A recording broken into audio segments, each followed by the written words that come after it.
Jangan lupa subscribe YouTube channel Metro TV News dan jangan lupa nyalakan notifikasinya.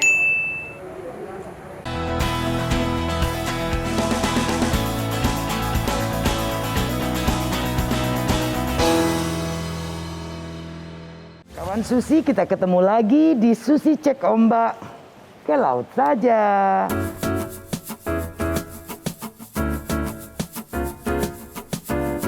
Halo kawan Susi, kembali lagi di Susi Cek Ombak, ke laut saja. Dalam episode kali ini, kita akan menilik kembali sisi lain dari beberapa tamu spesial yang pernah hadir di Susi Cek Ombak. Penasaran siapa saja mereka? Yuk kita saksikan sama-sama. Jika saya sebagai seorang pesulap, maka saya akan menghilangkan, keluar tengilnya lagi aku. Orang-orang yang bikin masalah untuk rakyat negeri ini, untuk tiba-tiba hilang lenyap. Menghilangkan koruptor. Ya, seluruh koruptor. Simsalabim, bam, pergi semua mereka.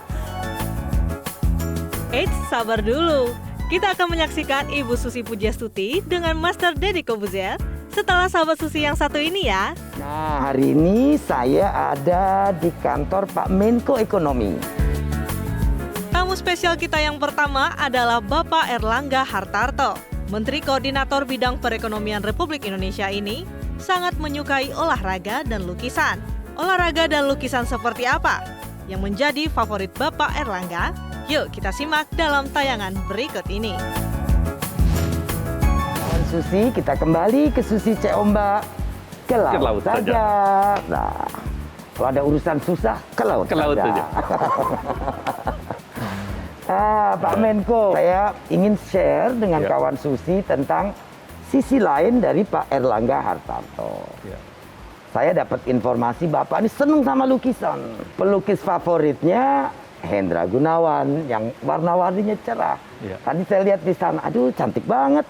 Ada ikan lagi. Ada ikan. Ya, maskot saya ikan, nelayan, laut. Wah, bagus banget. Dan di lantai ini ada ikan, Bu. Ini kita dikelilingi oleh ikan. Ya. Nah, ceritanya bagaimana Bapak bisa suka lukisan? Lukisan itu sesuatu yang indah untuk dipandang. Jadi, stress relieving. Dan kemudian lukisan itu bebas makna. Jadi bisa memaknainya bebas. Tentu berbagai aliran. Ada yang naturalis. Ada yang naturalis, ada yang impresionis. Ya. Jadi saya dua-duanya suka tapi tertentu yang tidak terlalu complicated. Nah, tapi katanya kalau weekend Bapak ini masih sempat main basket sama anak-anak. Ya, karena berapa sering tuh? Anak saya kan main basket hampir seminggu sekali. Sebelum COVID lebih banyak, tapi kalau sekarang seminggu sekali dan outdoor. Nah, itu saya biasa nemenin aja. Tapi masih stamina masih oke. Ya, masih oke lah. Apalagi kalau lagi di shoot biasanya masuk, Bu. Nah, kalau lagi nggak di shoot, ya itu jadi masalah. Dan kedua, kalau kita nyerang nggak ada yang berani jagain. Olahraga dari kecil Bapak juga ada ya satu lagi kungfu. Ya. Bahkan menjadi ketua asosiasi Wushu. Ya. Nah, itu perkenalan dengan kungfu kapan pertama kali, Pak? Ya, saya sejak SMP. SMP saya memang sudah berlatih. Kebetulan perguruan tinggi perguruan silat saya itu namanya Raja Wali Sakti. Dan saat sekarang itu banyak menghasilkan atlet-atlet. Begitu saya diminta untuk mengurus, menjadi ketua saya Wushu? senang hati. Apalagi saya senang melihat Wushu ini olahraga yang perlu endurance. Dan perlu waktu yang lama, butuh kesabaran, butuh ketekunan, dedikasi, dan harus firm dan disiplin. Karena ini tidak ada atlet yang latihannya hanya pendek, rata-rata tahunan. Jadi mulai dari umur 8, umur 10, nah itu puncak karirnya di 20 sampai 25. 20-25 atlet Wushu Indonesia. Atlet ini. Kawan Susi, kita minta ya Pak Erlangga untuk menunjukkan salah satu cara kungfu gitu mungkin biar kawan Susi juga senang. Bagaimana coba? Oke. Ya, kita ajarin kuda-kuda. Kuda-kudanya itu dia kakinya buka sedikit tapi bukannya agak turun. Agak turun. Oke. Nah, ini badan harus tegak. Nah, ini untuk nahan ini kan ototnya udah cukup pegel. Pak, boleh juga nih Pak untuk ngencengin paha. Iya. Nah, itu baru mulai pukul. Ini lurus ke depan. lurus. Nah, ini sama dengan dada. Kemudian tarik, baru pukul lagi kiri. Pukul lagi. Iya. Nah, tarik. Ini bagus Itu. ini. Kalau kawan Susi perempuan, ayo. Bagus ini untuk pinggang dan paha. Tapi filosofi dari wushu itu sendiri apa, Pak? Filosofinya itu kita salamnya seperti ini, Bu. Oke. Ini artinya kekuatan, tetapi kekuatan ini harus kita tahan. Tidak boleh diumbar. Oke. Jadi kita orang kuat tapi punya kesabaran. Tapi ininya menahan. begini, bukan begini ya, Iya, Pak? bukan. Ini. Kemudian ini tentang 2024. Cerita di luar, Bapak ini digadang-gadang untuk Capres 2024. Bahkan hasil survei kedai kopi Bapak yang terbaik. Dengan angka 17,6%. Apa Bapak sudah siap? Mungkin itu baru kita bahas di tahun 2023, Ibu.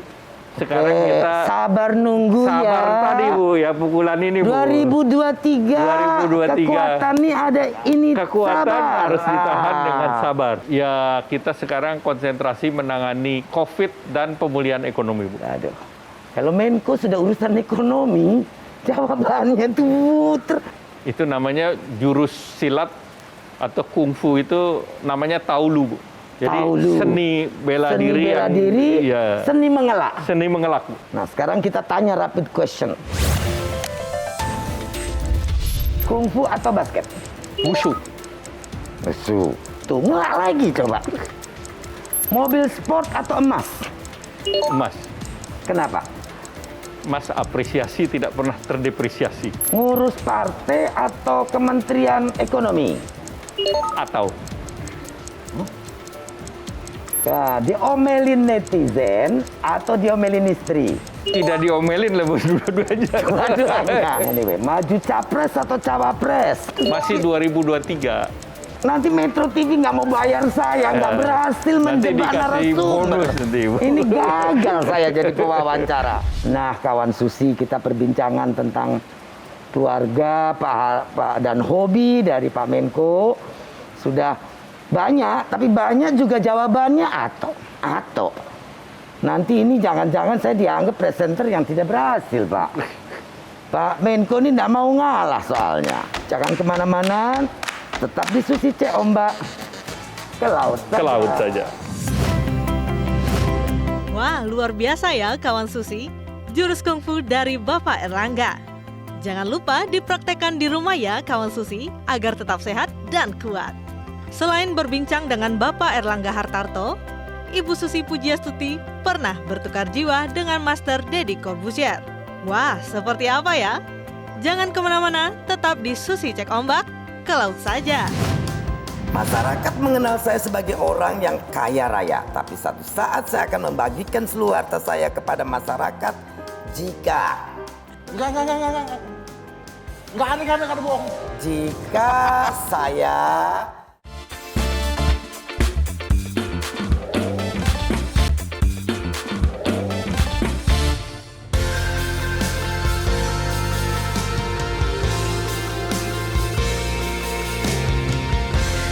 Kembali lagi di Susi Cek Ombak, ke laut saja. Dalam segmen kali ini, Ibu Susi Pujiastuti ditantang untuk bertukar jiwa dengan Master Deddy Corbuzier. Wah, seperti apa ya kira-kira? Langsung saja kita saksikan sama-sama. Nah, kita nih ada perintah harus berswitch jiwa kita. Jadi saya jadi Bu Susi? Ya, saya jadi you katanya. Jadi nanti kita menjawab pertanyaan-pertanyaan yang ada di sini sebagai opposite. Opposite, oke. You jawab kalau you Susi. So if I were you, what will I answer gitu ya? Oke. So, Ini sekarang saya dulu atau aku dulu apa you dulu? Aku dulu deh. Nah, saya adalah Deddy Corbuzier. Seandainya saya menjadi Menteri KKP, maka saya akan melakukan apa, Ded? Coba. Ibu yang jawab dong. Kan you jadi Susi. Ibu kan ibu, saya Deddy Corbuzier. Oh, aku jadi Deddy Corbuzier, jadi Menteri KKP. Jadi Menteri KKP. Oh, aku akan sihir semua kapal ikan tenggelam dengan sendirinya yang mencuri. Kenapa jadi tenggelam? Nah, terus ikan banyak ke pinggir, nelayan tidak usah ambil. Dengan sihir magicku yang punya itu. Menguntungkan nelayan. Ya, jadi tidak perlu bakamla, tidak perlu tentara untuk mengawal laut kita. Karena dengan magic, kapal tenggelam sendiri kalau mencuri ikan di Indonesia. Itu. Oke, gantian Ibu ya? Ya. Oke. Saya adalah Susi Pujiastuti. Seandainya saya menjadi seorang presiden, maka yang pertama kali akan saya lakukan adalah meningkatkan pendidikan anak-anak di Indonesia. Karena saya peduli terhadap anak-anak yang ada di Indonesia, karena mereka adalah nantinya mereka adalah penerus bangsa kita. Karena saya punya banyak anak dan saya tahu bagaimana susahnya sekolah anak-anak itu, maka saya ingin anak-anak Indonesia banyak sekali yang nantinya menjadi luar biasa untuk bangsa Indonesia. Cocok.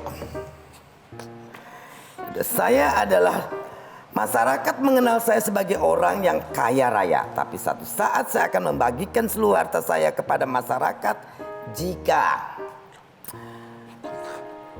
enggak ada bohong. Jika saya sudah selesai menyekolahkan anak saya, maka semua itu adalah milik masyarakat. Enggak. Itu beda dong kalau gitu. Bu, gini Bu. Kalau katanya kita banyak kesamaan. Iya, gini Bu. Kalau membagikan sebagian untuk rakyat boleh lah. Oke, sebagian. Kalau semuanya buat rakyat. Ya. Nanti Deddy takut kalau keluarganya yang lain masih belum betul. Oh, saya Bu, semua buat rakyat, saya minta Ibu gitu. Ya kan, you tetap bisa produksi satu bulan katanya kemarin waktu you libur itu orang menganalisa pendapatan.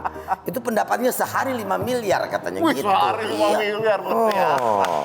Oke, gantian you. Oke. Saya adalah Susi Pujiastuti. Saya tidak akan mau datang ke podcast Deddy Corbuzier jika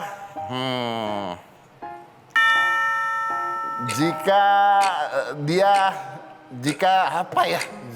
nggak mau datang ya. Jika Deddy Corbuzier ngajak saya ngomong politik lagi karena saya bosan ngomong politik di mana-mana. Saya mau bicara tentang hal-hal yang di luar politik, tentang seorang wanita, seorang ibu, dan energi-energi yang ada di dunia ini. And the universe. Because it's bigger and greater than the whole politics. Yes. Oke. Good. Tipe pasangan hidup saya harus seperti ini ngerjain ini bikin perkiraan begini. Saya harus seperti laki-laki kan? Ya. Wah. Harus ibu yang sayang sama anak saya. Harus ibu yang mengerti seluruh kebutuhan keluarga saya. Bener nggak nih? Bener dong, pasti. Bener. Oke. Udah. Yuk lagi, satu lagi. Itu jawabnya gitu doang? Iya itu aja. Singkat. Mau suruh apa lagi? Mau kerja, ngurusin suami? Enggak lah. Oh, iya, aku tidak mengharuskan itu dalam pasangan boleh, hidup. Karena ya. anak ya, oke. Saya adalah Susi Pujiastuti. Jika diberikan 10.000 akun buzzer, maka saya akan pergunakan. Gini ya, maaf nih, bukan nggak mau jawab. Buat apa 10.000 akun buzzer, follower dia aja udah lebih dari 10.000 loh. Nggak ada artinya 10.000 akun buzzer ini. Kalau saya diberikan 10.000 akun buzzer, maka saya akan menggunakannya untuk menyerang buzzer yang tidak karu-karuan.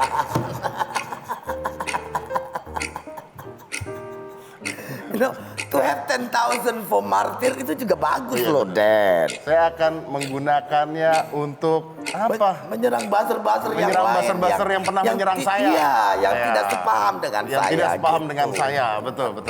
Oke. Betul. Sekarang saya akan membengkokkan sendok milik siapa ya yang aku harus yang mau dibengkokkan? Sendok milik orang yang tidak saya sukai pada hari itu. Wih, Sometimes depends. jadi ketemunya Jadi siapa? dia mau makan, ya. Nggak suka, bengkokin. Ya. Aku bikin bengkok sendoknya. Ya makan nggak bisa, mau ke sana nggak bisa masuk karena bengkok sendoknya. Anda kok dengki sekali?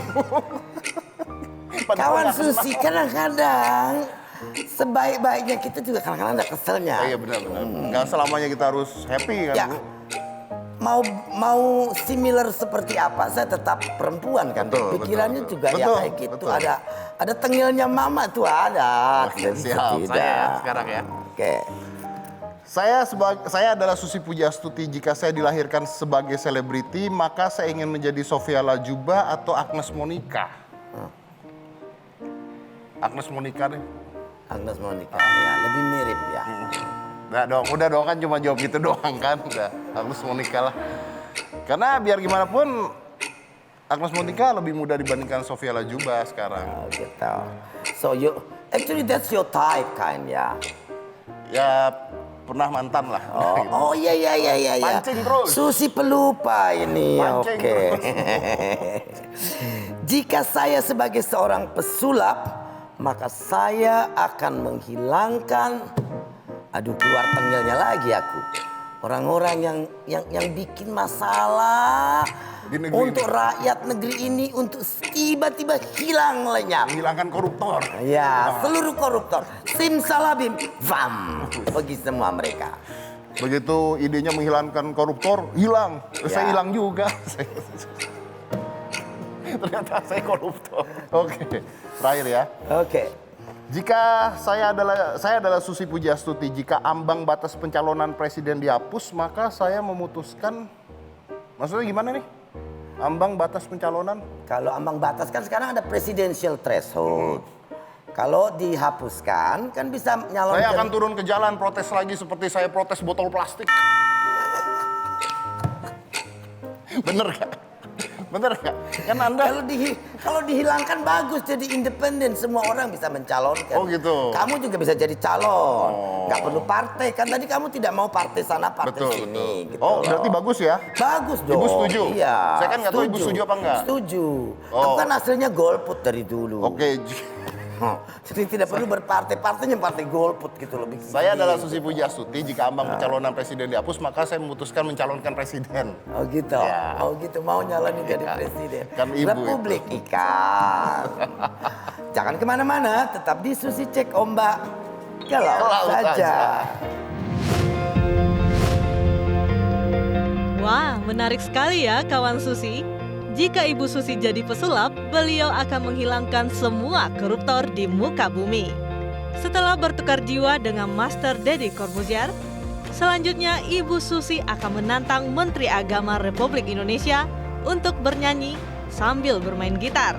Penasaran seperti apa? Jangan kemana-mana, tetap di Susi Cek Ombak, ke laut saja. Saat gelisah begitu kuat hancurkan jiwa.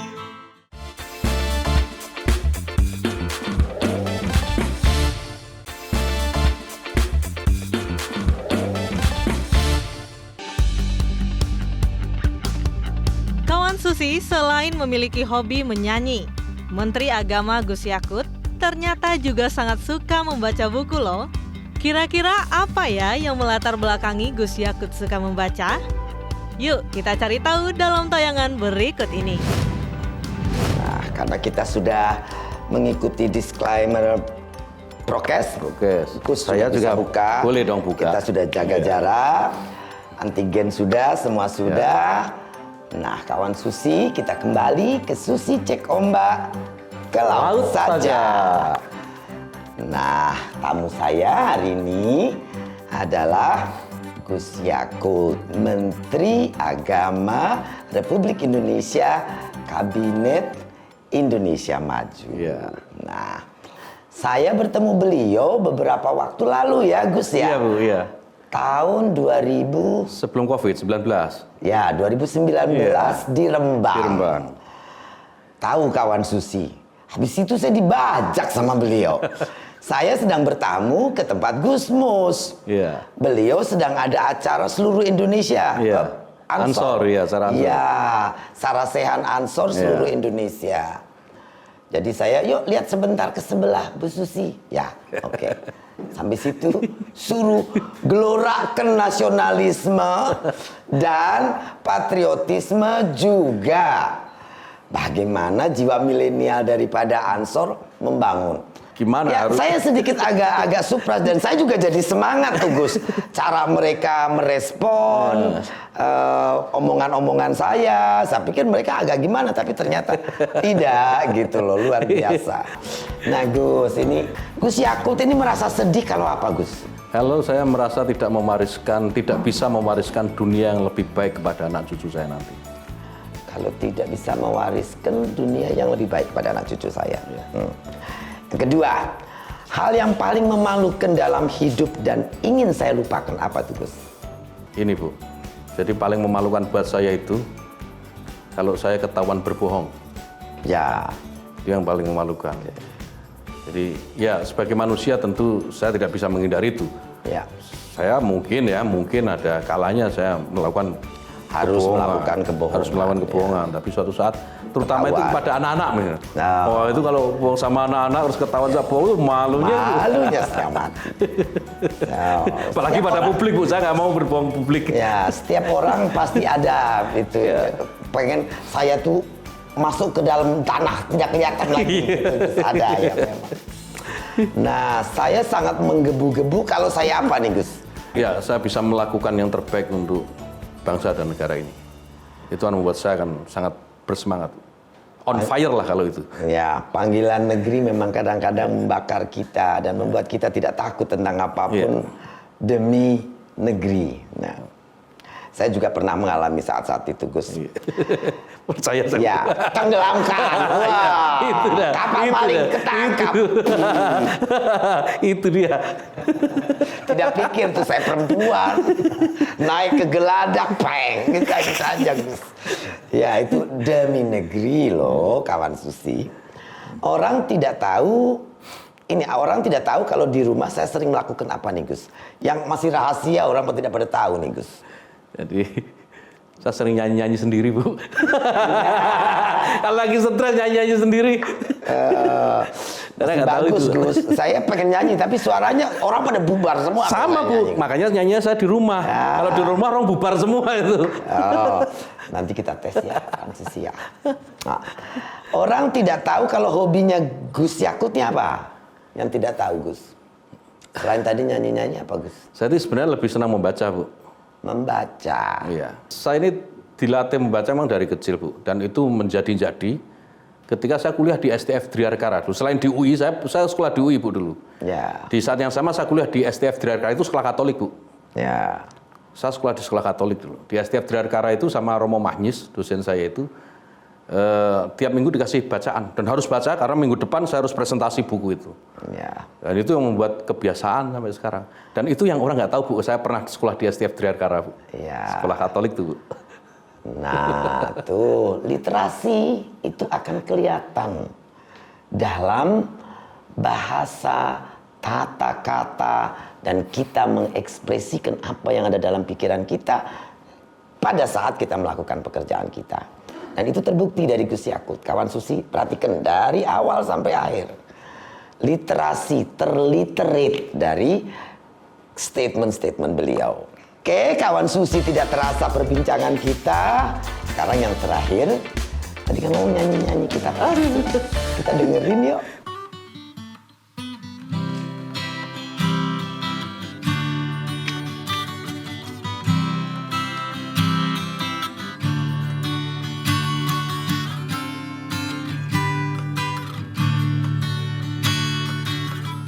Kawan Susi, sesungguhnya rakyat kita adalah masyarakat yang tinggi toleransinya. Sayangnya masih ada oknum yang ilmunya kurang berisi, yang senang sekali menunggangi agama untuk kepentingan politis.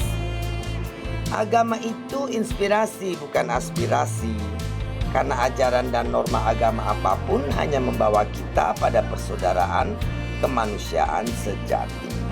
Wahai para ulama, Andalah utamanya kunci.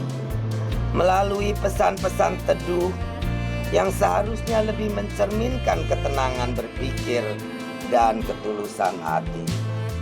Sungguh aku cinta kamu.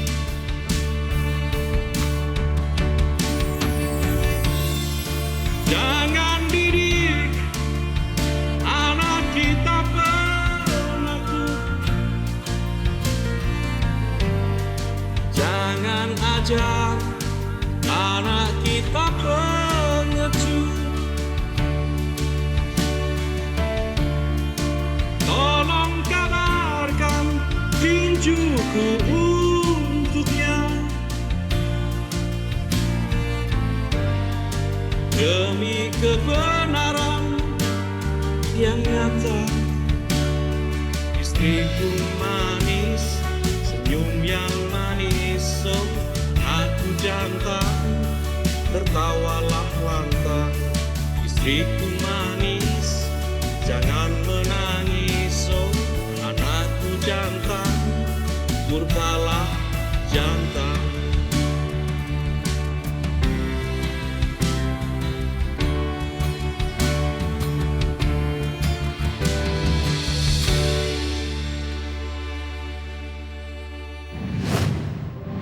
Wah, kalau aku sih yes. Menurut kawan Susi gimana? Pasti yes dong dengan kemampuan seni tarik suara dari Gus Yakut.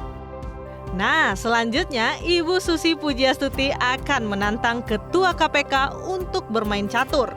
Penasaran seperti apa? Jangan kemana-mana, tetap di Susi Cek Ombak, ke laut saja. Skakmat, Pak. Baru berapa langkah, saya sudah bisa skakmat, Pak Firly.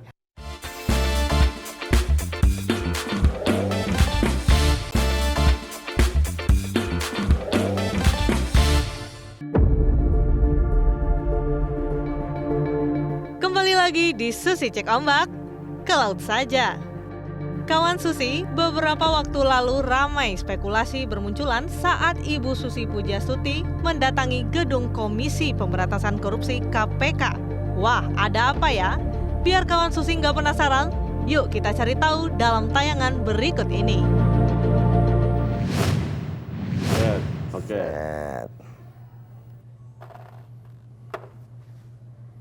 Ya. Nah. Cet. Skakmat, Pak. Baru berapa langkah, saya sudah bisa skakmat, Pak Firly. Jadi pertanyaannya sekarang bagaimana Pak Firly akan menskakmat koruptor nih, Pak? Kita banyak cara. Oke. Banyak cara untuk melakukan skakmati terhadap para koruptor. Oke. Itu dengan cara prosedur hukum yang harus kita lakukan. Oke. Dengan teknis kemampuan para pegawai KPK Penyidik yang dan, tidak pernah kita ragukan. Oke. Penyidik, penuntut umum, semua yang memiliki kapabilitas dan kapasitas yang luar biasa. Setiap orang yang sudah kita tetapkan tersangka tidak akan pernah lolos. Tidak pernah lolos. Tapi kemarin itu dengan adanya revisi undang-undang itu, Pak. Betul. Itu kan ada salah satu pasal yang bisa meng-SP3-kan. Ya. Berarti KPK sebelumnya itu banyak punya PR yang belum selesai. Ya. Nah, dalam undang-undang yang baru ini kalau tidak selesai harus di SP3-kan kalau tidak cukup bukti. Ya. Nah, tapi Pak Firly bilang akan memastikan ke depan ini tidak ada lagi yang bisa bebas ya, Pak. Begini Bu Susi dan saya kira penegakan hukum itu tujuannya kan tiga. Oke. Satu, memberikan kepastian hukum. Oke. Dua, menimbulkan rasa keadilan. Ketiga, menimbulkan kemanfaatan. Rasa keadilan itu sangat penting itu, Pak. Harus kita pegang. Oke. Sehingga setiap orang yang disangkakan sebagai pelaku tidak berkorupsi, kita harus lengkap dulu dengan alat bukti. Oke. Jangan terlalu gampang menyebut orang tersangka. Oke. Karena sebenarnya kita kumpulkan, kita cari keterangan saksi, alat buktinya sudah lengkap semua. Pasti terang tindak pidana korupsinya, baru siapa pelakunya. Jadi kalau begitu tidak akan pernah ada yang lolos, Pak. Karena sudah dipastikan dulu sebelum dengan alat-alat buktinya. Ya, bukan hanya sekedar tangkap-tangkap nanti akhirnya bukti tidak cukup, harus dilepaskan. Karena begini, Bu, kalau seandainya kita ada orang lolos dari penetapan tersangka oleh KPK, maka itu akan berdampak buruk terhadap penegakan hukum itu sendiri. Untuk selanjutnya Untuk juga selanjutnya, akan kurang baik. Masyarakat kurang percaya. Betul, walaupun undang-undangnya ada. Ya, nah, kita nanti masih panjang nih Pak Ya, Bu. wawancara tentang yang serius-serius tadi penegakan hukum. Saya ingin sedikit bertanya karena kita ada di perpustakaan nih. Betul. Saya dengar Bapak senang bikin sajak, suka sastra. Nah, seperti membaca buku, menulis puisi ini menjadi salah satu hobi Bapak. Betul. Apa yang membuat Bapak tertarik dengan sastra dan puisi? Ya, kita harus tahu bahwa kemajuan suatu bangsa itu sangat menentukan karya anak bangsa itu sendiri. Dan karya anak bangsa ini melalui tulisan, goresan tangannya, itu akan merubah peradaban manusia, merubah peradaban dunia. Akhir-akhir ini saya sering membuat puisi yang bernuansa isinya korupsi. Jadi kenapa itu terjadi? Karena kami menyadari korupsi ini bukan hanya kejahatan melanggar hukum, Bu Susi. Ya. Bukan hanya kejahatan merugikan uang negara. Hak rakyat dirampas oleh para koruptor. Hak asasi manusia dirampas. Yang seharusnya orang dapat bantuan sosial, nggak dapat. Kalaupun dapat, berkurang kadarnya. Ini menjadi tantangan kita. Dan saya membuat dari sajak-sajak dan puisi itu. Karena sesungguhnya pemberantasan korupsi itu bisa juga diwarnai dengan cara-cara tulisan. Tidak hanya aksi-aksi, tetapi bisa diikuti dengan tulisan. Nah, kawan Susi memang benar. Kalau kita lihat bangsa yang literasinya tinggi, sastranya, budayanya tinggi, biasanya kepatuhan civil society-nya juga bagus, Pak. Betul. Saya juga dengar hobi lain. Bapak ini senang masak nasi goreng, katanya hobinya. Bahkan pernah memasak nasi goreng untuk karyawan KPK. Betul. Saya adalah keluarga yang sangat sulit kehidupannya. Dan saya adalah anak ke-6 dari 6 saudara. Lahir di Prabu Mule, Sumatera. Lahirnya di Batu Raja. Batu Raja, Ya. Oke. Dari 6 saudara ini saya anak terakhir, sehingga apabila kita membutuhkan sesuatu harus kita siapkan sendiri. Karena orang tua ada di kebun, bapak ibu ada di kebun, kakak-kakak. Batu Raja banyak kebun kopi, Pak. Betul. Sehingga kami melakukan kegiatan-kegiatan itu, kalau kita mau makan ya masak sendiri. Kalau nggak masak sendiri nggak bisa makan kita. Oke. Kalaupun ada konsep kenapa saya sering membuat nasi goreng, kebetulan anak saya itu suka dengan nasi goreng. Bahkan terkadang pernah malam hari dia bangunkan saya, dia bilang, "Pak, aku lapar." Bapak masak nasi Saya goreng. tidak mungkin menyuruh orang lain kan, karena sudah malam. Ya. Terpaksa saya bangun, saya masak sendiri untuk anak saya. Dan hari-hari biasa, hari-hari libur itu saya biasa masak untuk anak dan istri saya. Luar biasa, kawan Susi. Ketua KPK, kesukaannya adalah memasak untuk anak dan keluarga, bahkan untuk karyawan KPK. Tadi Bapak cerita pernah juga berjualan pepes, beras ketan katanya di Sumatera. Ya. Sampai menjadi seperti Bapak sekarang, kemudian sebelumnya lama di kepolisian, lalu sekarang ada di KPK. Pelajaran apa dari hidup yang Bapak dapatkan? Saya memang lahir di kampung, bahkan tidak ada dokter, tidak ada perawat. Yang menjadi dokter dan perawat adalah ayah kandung saya sendiri. Karena saya lahir di kebun karet. Bahkan seketika saya SD, seketika mau mengisi identitas, saya harus bertanya ke ibu saya, tahun berapa saya lahir. Ibu saya pun tidak tahu. Dia hanya mengatakan, kau lahir saat saya nanam karet. Sementara saat itu karet sudah bisa kita sadap. Kurang lebih 7 tahun. Sehingga kita kurangkan saja. Itulah tanggal lahir saya. Jadi saya tidak tahu persis berapa tanggal lahir saya dan tahun berapa saya lahir. Itu satu. Tapi ini memberikan makna pembelajaran bagi kita, Bu Susi. Apa yang pernah disampaikan oleh Boris Pasternak, penulis Rusia, dikatakan begini. Life is not only won, but life is prepared. Jadi hidup itu tidak hanya untuk saat kelahiran. Tapi hidup itu harus dipersiapkan. Artinya adalah apapun, dimanapun dia lahir, berasal dari keluarga apapun, kalau dia berjuang keras, maka dia bersiap diri untuk menjelang kehidupan masa depan. Itu maknanya, Bu Susi. Jadi kita terlahirkan itu bukan hanya sekedar terlahir saja, ya, tapi kita harus bersiap mempersiapkan untuk hidup kita sendiri. Betul. Nah, itu kawan Susi pelajaran hidup yang didapat dan di-sharing oleh Pak Firly untuk kita semua. Nah, Bapak tuh pernah masuk akabri, berusaha tapi tidak lulus lah, kemudian menjadi sersan, lalu jadi kepolisian. Tadi saya bertanya tentang perbedaan daripada kepolisian, tim kerja kepolisian, lingkungan kepolisian dengan tim kerja di KPK. Ya, saya memang berasal dari anggota Polri pangkat rendahan. Pertama tahun saya kurang lebih sudah 37 tahun sekarang menjadi polisi. Sejak tahun 1983. 6 kali daftar akabri gagal. Baru yang ke-7 kali baru masuk. 6 kali. 6 kali. Luar biasa, pantang menyerah Pak 6 kali baru masuk akabri. Setelah itu kami dinas di Jakarta dan beriring dengan karir, dengan tentu berjuang keras, karena sesungguhnya tidak ada suatu sukses itu tanpa kerja keras. Tetapi kerja keras juga harus dimodali dengan bahagia. Ya. Jadi dalam prinsip kami, happy, hard work, success. Bahagia dulu, bahagiakan diri, bahagiakan lingkungan, bahagia di rumah, di luar rumah, di sekolah, baru kita bisa kerja keras. Ya, saya percaya kalau bahagia, energinya besar, Pak. Itu. Kalau kita tidak bahagia, nggak punya tenaga untuk ngapa-ngapain. Betul. Saya juga percaya itu. Ya. Tapi saya ada sedikit yang menggelitik, Pak. Bapak sampai 6 kali testing di akabri, baru bisa masuk. Ya. Sampai 6 kali itu kan orang luar biasa, tidak punya putus asa, Bapak. Ya. Kenapa harus akabri, Pak? Ya. Kenapa tidak misalnya saya udah gagal 3 kali, ganti saja ke profesi lain gitu. Jadi sekolah lain atau ini apa. adalah Kenapa salah satu komitmen dan konsisten, Bu. Okay.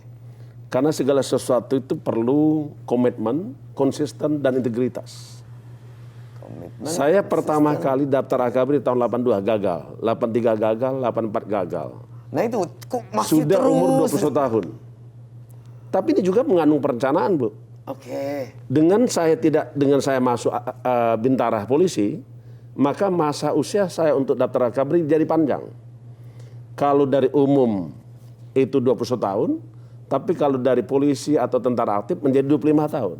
Oh, oke. Jadi saya menambah waktu untuk perpanjangan saya daftar akabri. Jadi selain tidak putus asa, juga berencana, kalau saya skenario ini gagal, saya masuk lewat Bintara supaya bisa jadi 25 usianya. Punya 4 tahun. Masuk 4 tahun lagi. Wah. Sehingga saya bisa daftar akabri sampai 7 kali.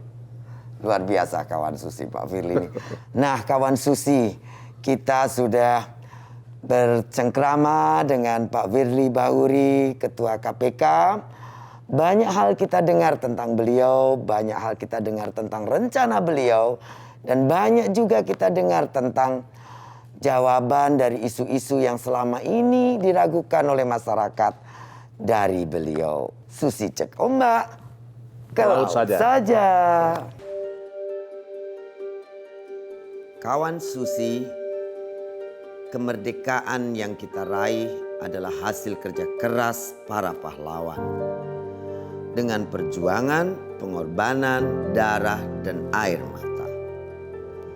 Pejuang bangsa mengajarkan kita keberanian.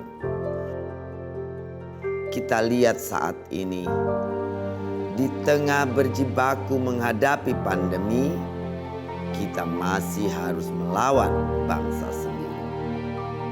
Melawan koruptor, melawan kebodohan, melawan kemiskinan, melawan ketertinggalan. Korupsi bukan hanya kejahatan merugikan uang negara, tetapi merampas hak-hak rakyat. Korupsi, kejahatan melawan kemanusiaan. Jangan sampai ada celah. Mari kita ikrarkan untuk melawan korupsi. Banyak sekali pelajaran yang bisa kita ambil dari kisah hidup Bapak Firly Bahuri. Untuk itu, kawan Susi harus tetap semangat dan jangan putus asa.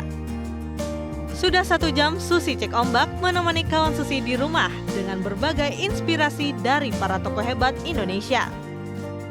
Jangan lupa terus saksikan Susi Cek Ombak setiap hari Sabtu jam 8 malam hanya di Metro TV. Susi Cek Ombak, ke laut saja. Metro TV